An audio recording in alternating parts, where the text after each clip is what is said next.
बिस्मिल्लाहिर्रहमानिर्रहीम। उम्मीद करता हूँ कि आप तमाम स्टूडेंट्स खैर वाफिस से होंगे। आज हम topic number 3.4 creating logic diagrams को हम डिस्कस करेंगे। तो कहता है the logic diagrams depict the working of a digital circuit through symbols that represent to its individual logic gates. Logic diagram कहता है जी ये हमारे पास जो डिजिटल सर्किट्स होते हैं उनकी वर्किंग को बता रहा होता है, उनकी वर्किंग के बारे में बता रहा था थ्रू सिंबल्स।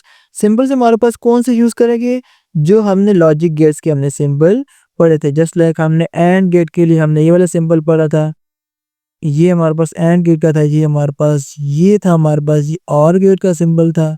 सही है। नॉट गेट का हमारे पास कुछ इस तरह मैंने बताया था, सिर्फ बबल पीट था और इस तरह एक छोटा सा हम इसकी ट्रायंगल भी बना देते हैं। तो कहते हैं इसके जरिए हम लॉजिक डायग्राम को बनाएंगे। तो हमारे पास एक्चुअली डिजिटल सर्किट इसमें बात की गई है। डिजिटल सर्किट एक्चुअली होते क्या है, मैं आपको एग्जांपल एक बताता हूँ। ये जो हमने एग्जांपल नंबर हमने की थी 3-4 एग्जांपल से हमारे पास पिछले लेक्चर में a plus A not dot B, ये एक्चुअली मेरे पास क्या है जी, ये एक डिजिटल सर्किट है। अगर मैं इसकी डायग्राम बना दूंगा तो मेरे पास क्या जाएगा जी, वो मेरे पास लॉजिक डायग्राम कहलाएगी। तो इसमें को बनाने के लिए हमारे पास कुछ स्टेप्स होते हैं जी। स्टेप नंबर 1 क्या है जी, find out the logic gates needed for the Boolean function. सबसे पहले हमने ये देखना है कि हमें उस फंक्शन को परफॉर्म करने के लिए, बूलियन फंक्शन को परफॉर्म करने के लिए हमें कौन कौन से लॉजिक गेट्स चाहिए। जस्ट लाइक अगर मैं इसी एग्जांपल की बात करूं तो मुझे यहाँ पर 3 गेट्स चाहिए। एक मुझे क्या चाहिए जी, ये प्लस का सिंबल क्या बता रहा है कि मुझे यहाँ पर और का मुझे गेट चाहिए। ये मुझे ऊपर जो डैश बता रही है कि मुझे नॉट का गेट लॉजिक गेट चाहिए, और ये डॉट मुझे बता रहा है कि मुझे एंड का लॉजिक गेट चाहिए। दूसरा स्टेप होता है arrange the gates to perform the operation as defined by the function of the circuit. फिर कहते हैं जी कि आपने गेट्स को ऐसे अरेंज करना है कि वो जो हमारे पास बूलियन फंक्शन है उसको करेक्टली परफॉर्म कर सकें। हमारे पास अगर देखें, अगर मैं आपको यहाँ पे एक छोटी एग्जांपल देता हूँ। अगर मैं लेता हूँ जी 1 + 2 मल्टीप्लाइड बाय 3। अगर मैं इसको क्या करता हूँ, पहले 2 को 3 से मल्टीप्लाई करता हूँ, फिर उसमें 1 ऐड करता हूँ, तो मेरे पास आंसर आता है जी 7 आता है।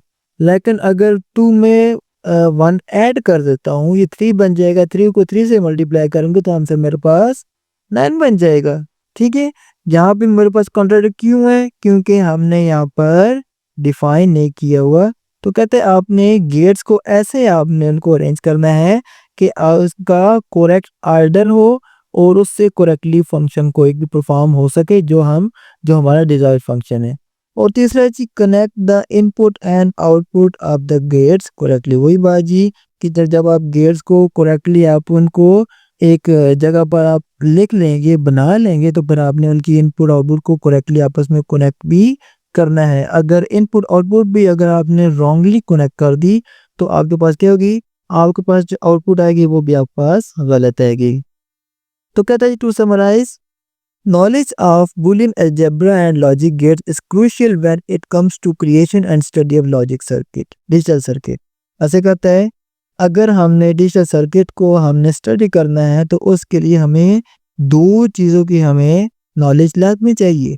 एक तो हमारे पास क्या है जी, बूलियन अलजेब्रा की, दूसरी जी हमारे पास लॉजिक गेट्स की जी। तो कहता है student understood those concepts they can build effective efficient and effective digital system.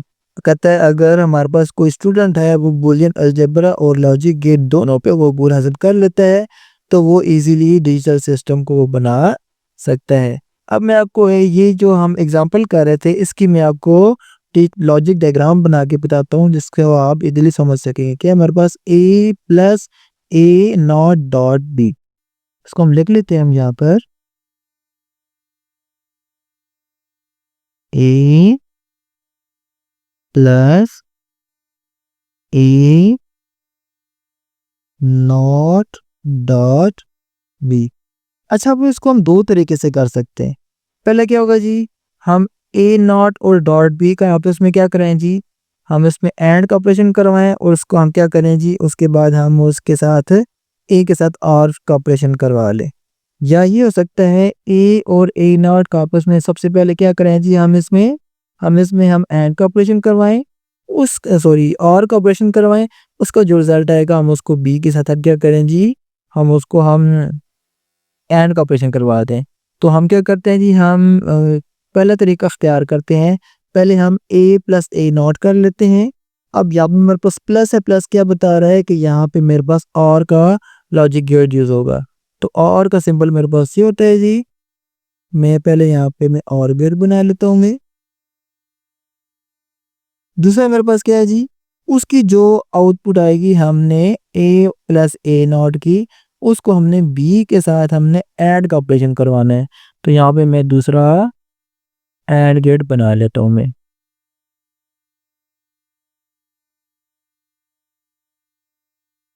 ठीक है, अब हमने इसको करेक्ट करना है जी।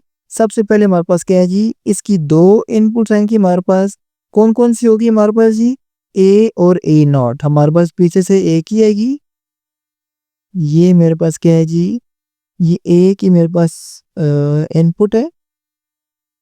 अब हमने एक जगह ए देना है और हमने एक जगह ए नॉट देना है। ए के लिए तो हम सिंपल हमारे पास इनपुट आ जाएगी, जबकि ए नॉट के लिए हम क्या करेंगे, हम यहाँ पर नॉट का सिंबल बनाएंगे।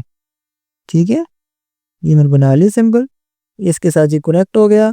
अब इसको ए भी मिल रहा है, ऊपर हम इसको ए जा रहा है और नीचे इसको ए नॉट इसको इनपुट जा रहा है। और ये गेट हमारे पास पहले कौन सा है, पहले हमारे पास और गेट है। अब इन दोनों का जो रिजल्ट आएगा वो मेरे पास किस में जाएगा जी, अगले गेट में। ये जो इस गेट की आउटपुट होगी वो हमारे पास जो नेक्स्ट गेट है उसके लिए इनपुट होगी। ये इनपुट हमारे पास क्या होगी जी, ए प्लस ए नॉट। और नेक्स्ट हमारे पास क्या कर, दूसरी इनपुट हमारे पास क्या होगी जी, बी की। और ये गेट हमें क्या बता रहा है कि ये यहाँ पे हम इसको ऐड ऑपरेशन करेंगे और हमारे पास इसकी एक हमारे पास सिंगल आउटपुट आ जाएगी। ये हमने क्या बनाया जी, एक हमने छोटी सी लॉजिक डायग्राम्स बनाई है। तो उम्मीद है आपको आज का लेक्चर समझ आ गया होगा। अगर आपको लेक्चर समझ आया है तो प्लीज़ मेरी वीडियो को लाइक कीजिए, चैनल को सब्सक्राइब कीजिए। तो मिलते हैं नेक्स्ट वीडियो में, तब तक के लिए अल्लाह हाफिज़, फ़ी अमानिल्लाह।